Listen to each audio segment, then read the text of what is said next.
بچے گم ہو جاتے ہیں نا، ان کی حالت دیکھنے کی ہوتی ہے. مجلس میں خواتین ہیں جن کے بچے گم ہو جاتے ہیں، ان کی حالت غیر ہوتی ہے، بیان نہیں ہو سکتی. جناب سکینہ کا اونٹ آخر میں لے کر آئے. ابن رجب نامی ایک ظالم نے دامن پکڑ کر بی بی کو گرا دیا. قافلہ آگے بڑھا، بی بی پیچھے پیچھے دوڑتی بھی آ رہی ہیں. بھیا میں گر گئی، پھپھی اماں میں گر گئی، اماں نواب میں گر گئی. سر حسین جس انی پر ہے، جناب زینب نے دیکھا کہ حسین کا سر رو رہا ہے، آنکھوں سے آنسو جاری ہے امام حسین کے. آواز دے کر کہا بھائی کس چیز نے رلایا ہے؟ تو سر حسین سے آواز آئی میری سکینہ گر گئی. اجرکم اللہ، اجرکم اللہ. عزاداروں کبھی غور کیا کہ یہ 4 سالہ بچی زندان میں کیسے رحلت کر گئے؟ یہ 4 سالہ بچی زندان میں کیسے رحلت کر گئے؟ میں تو بس ایک جملہ کہوں گا، یہ کب تک برداشت کرتی؟ یہ کتنا برداشت کرتی؟ 3 جنازوں پہ غسال روئے، غسل دینے والے چیخیں مار مار کے روئے. جناب زہرا کے جنازے پہ علی روئے، تھکے نہیں، تھکے نہیں. اللہ آپ کو اجر عطا فرمائے. مولا علی کے رونے کی آواز گلی تک گئی. سلمان نے کہا مولا آپ جیسا صابر امام نہیں دیکھا. آپ کے رونے کی آواز گلی تک آ رہی تھی. فرمایا جب میں نے سیدہ کو غسل دیا تو 2 پسلیاں ٹوٹی ہوئی تھیں، مگر سیدہ نے مجھے نہیں بتایا. ایک جنازہ جس پر غسال رویا وہ زہرا کا جنازہ. دوسرا جنازہ جس پہ غسال رویا وہ امام سجاد کا جنازہ. امام محمد باقر کے چیخ مار کے رونے کی آواز آئی. پوچھا مولا آپ ایسے روئے؟ فرمایا بابا کا کرتا اتارا تو بدن پہ تازیانوں کے نشان. تیسرا جنازہ سنیں گے، جناب سکینہ کا جنازہ. غسالہ روتی ہوئی باہر آئی اور امام سجاد کے سامنے جا کے بیٹھ گئی. کہنے لگی کہ آپ کی بہن کو کیا بیماری تھی؟ امام نے فرمایا میری بہن کو کوئی بیماری نہیں تھی. کہ جب میں نے کرتا علیحدہ کیا ہے تو بدن پہ نیلے نشان. اجر و کمال اللہ، اجر و کمال اللہ. یہ بچی کہاں تک برداشت کرتی؟ مگر عزاداروں رونے آئے نا آپ. عزاداروں اس بچی نے خود کو قربان کر کے پورا خاندان آزاد کروا دیا. پھپھی اماں میں مر جاتی ہوں، آپ مدینہ چلی جائیں.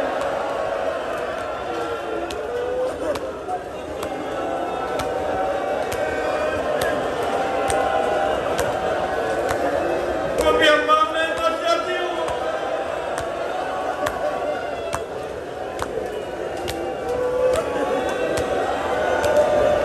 اجر و کمال اللہ. ایک سبب آزادی کا، زندان سے رہائی کا ایک سبب جناب سکینہ کی شہادت. اس کے بعد شام کا رنگ بدلنے لگا. شام کے دیہات میں انقلاب برپا ہونے لگا. شام کے اطراف کے لوگ بغاوت کے لیے تیار ہونے لگے. کہا اہل بیت کو آزاد کر دو اس سے پہلے کہ بغاوت ہو جائے. امام سجاد کو بلا کر کہا ہم آپ کو آزاد کر رہے ہیں. امام نے فرمایا میں اپنی پھوپھی سے پوچھوں گا. جناب زینب کی خدمت میں آئے. پھوپھی اماں یزید ہمیں آزاد کر رہا ہے. میری بیوی کی آنکھوں میں آنسو آ گئے. فرمایا زین العابدین میری 3 شرطیں ہیں. میری شرطیں مانی جائیں گی تو میں آزادی دوں گی. زینب کبریٰ نے لکھوا دیا تاریخ میں جو شرطیں لگاتا ہے وہ جیتتا ہے، جو شرطیں مانتا ہے وہ ہارتا ہے. فرمایا میری 3 شرطیں ہیں. میری پہلی شرط یہ ہے مجھے ایک گھر چاہیے جس میں اپنے بھائی حسین کا ماتم کروں. میری دوسری شرط یہ ہے کہ ہمارے ساتھ کوئی ایسا شخص کیا جائے جو رستوں سے آشنا ہو، ہمیں مدینہ پہنچا کر آئے. اور پھر روتے ہوئے فرمایا میری تیسری شرط یہ ہمارے تبرکات واپس کیے جائے. میرے مولا سجاد نے جب یزید سے کہا نا، یزید کہنے لگا میں آپ کی 2 شرطیں ماننے کو تیار ہوں مگر ایک شرط میں نہیں مان سکتا.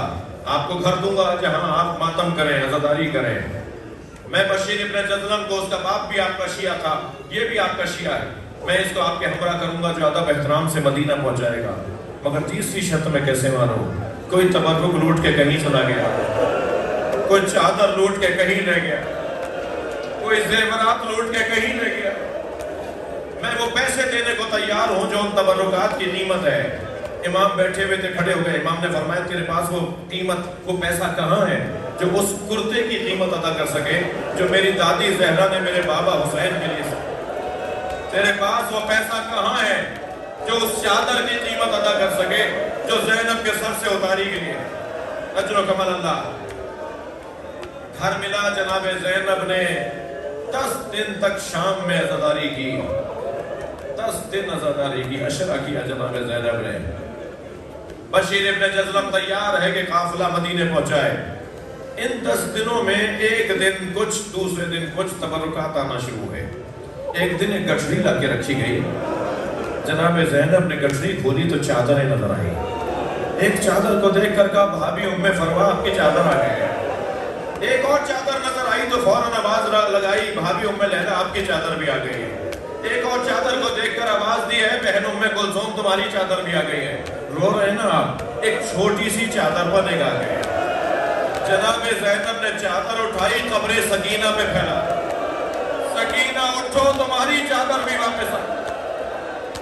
اجر و کمال اللہ، اجر و کمال اللہ۔ مجلس ہو گئی ہے مگر ایک منزل اور لے لیجئے۔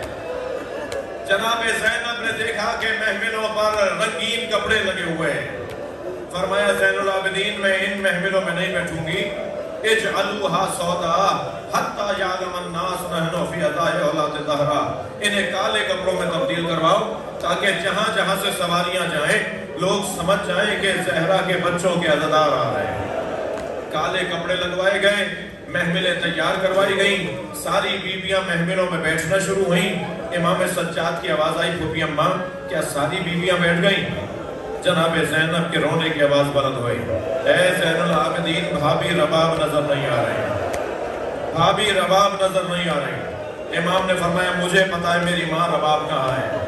امام آگے آگے پیچھے پیچھے جناب زینب، جیسے ہی زندان شام میں قدم رکھا کیا دیکھا جیسے کوئی ماں اپنے بچے کو گلے لگائے، ایسے جناب رباب نے قبر سکینہ کو سینے سے آواز دیتی ہے سکینہ اٹھو ہم مدینے واپس جا رہے ہیں، سکینہ اٹھو۔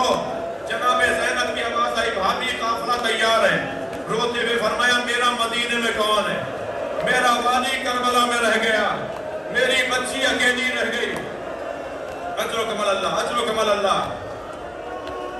کیسے اٹھایا جناب رباب کو اس کا بیان مشکل ہے۔